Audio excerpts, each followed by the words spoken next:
Right now across much of the media is, what is the origin of COVID-19? But did the so-called experts in the leftist media think that no one would notice when they changed their mind about the origins of the virus? We have to ask ourselves, why now? Why suddenly is the media and the left floating this idea that maybe COVID-19 came from a Chinese lab after all?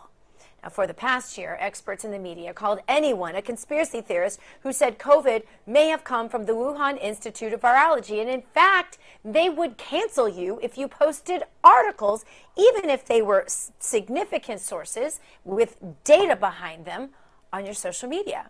Fauci said that it was settled science, that the virus came from the animal world and then just jumped into the human population. No big deal.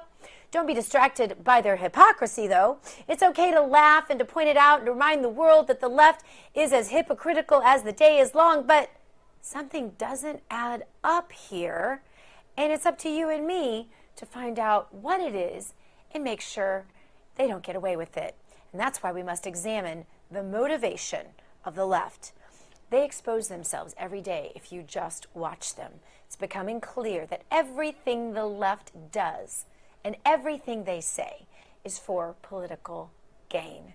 Now, initially, when President Trump suggested that COVID may have come from a Chinese lab, that it was plausible, the left lost their minds. Their little heads exploded. They went bonkers. The UK Daily Mail has a really great story on this today. The headline reads this: the U.S. liberal media's COVID U-turn, a year after trashing the theory that COVID originated from a Wuhan lab because Trump supported the suggestion. America's woke mainstream news outlets suddenly start asking if it's true. They go through several instances of the 180-degree shift in reporting from the leftist media.